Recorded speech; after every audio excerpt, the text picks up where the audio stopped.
Il y a beaucoup de défis pour les prochaines années, surtout dans les prochaines 10 années. Quels sont les plus importants, pour mon opinion? Mais la première, c'est clairement, c'est Internet. Les personnes changent de jour en jour leur manière de communiquer. Regardez votre enfant, par exemple.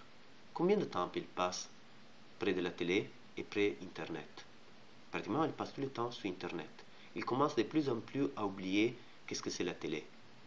Et il passe plus de temps en plus sur les social networks et tout ce qui est e-communication par téléphone et par Internet. Donc la manière de communiquer, de présenter les produits et aussi de vivre, il va être très impacté par ça. Et donc il faut adapter notre manière de communiquer, de faire de la pub et donc de la communication de plus en plus en suivant ce nouveau système. Et ça, c'est un des grands défis qu'on a dans les prochaines années.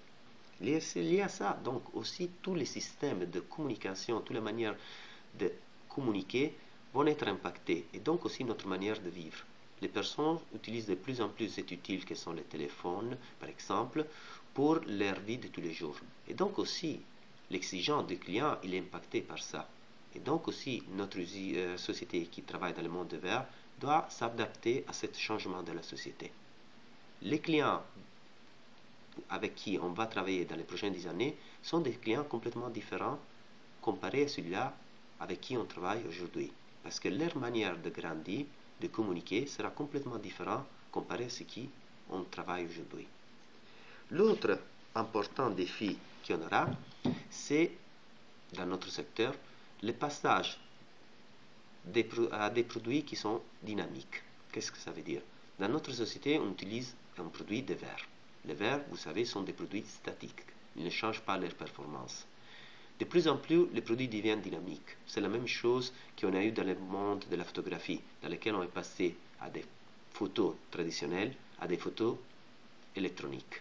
Ça, il a impacté sur beaucoup de sociétés. Vous pouvez bien savoir que Kodak, par exemple, il a interrompu ses activités. Et ça, pour nous, dans les prochaines 10 années, ça va être un grand challenge. Et, dernier point très important qui va impacter aussi notre société, les verres impactent beaucoup dans les bâtiments, dans la consommation d'énergie. Et ça devient de plus en plus important dans beaucoup de pays, surtout européens, la réduction des émissions de CO2. Et ça, il est en train d'impacter beaucoup aussi notre monde du verre. Et on ne peut pas oublier ça. Et donc, c'est un des challenges les plus importants, obtenir des produits qui peuvent être de plus en plus en ligne avec l'exigence des bâtiments à zéro énergie. Donc, pour résumer, le monde est en train de changer en termes de consommation d'énergie, en termes de système électronique et en termes de communication.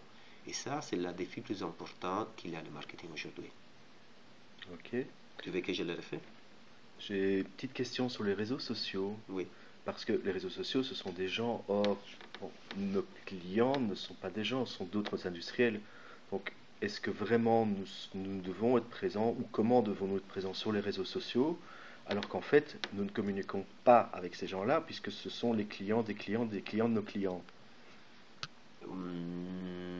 Tu dois comprendre que je parle de marketing beaucoup plus large. Donc, vraiment de changer la communication. Qu'est-ce que je veux dire? Oui, je suis d'accord avec toi. Nous travaillons avec des sociétés qui sont des B2B comme nous. Mais le propriétaire de cette verrerie, dans 10 ans, il va être un garçon, une personne qui est habituée à communiquer en utilisant Facebook. Il ne vous regarde pas la télé. Il est habitué à avoir les contacts avec tout le monde avec WhatsApp. C'est une personne complètement différente de ce qui c'était mon père hier. Si je dois parler avec mon père aujourd'hui, il est propriétaire de ma verrerie, je dois l'appeler par téléphone. Tu es sûr que le propriétaire de la verrerie avec qui on va travailler dans 10 ans, il aura encore l'habitude de parler par téléphone? Ou tu peux lui dire, tu as vu qu'il y a eu un pub de la Coca-Cola sur la télé qui parle, qui montre de nouveaux produits? Il te dit, non, je ne regarde pas la télé. Tu vas parler avec une personne qui est complètement différente de l'autre. Je pense que ce qui m'a ouvert beaucoup la tête, c'est ma nièce, la plus grande que j'ai, elle a 18 maintenant. Un soir, j'étais une semaine chez moi et je ne la voyais pas jamais après dîner. Je dis, Federica, pourquoi tu ne viens jamais dans les salons regarder la télé avec nous pour parler un peu? Elle me dit, non, Zio Lorenzo, comprends une chose, la télé c'est vraiment old fashion moi. Je la trouve très ennuyante, je préfère passer le temps sur Internet.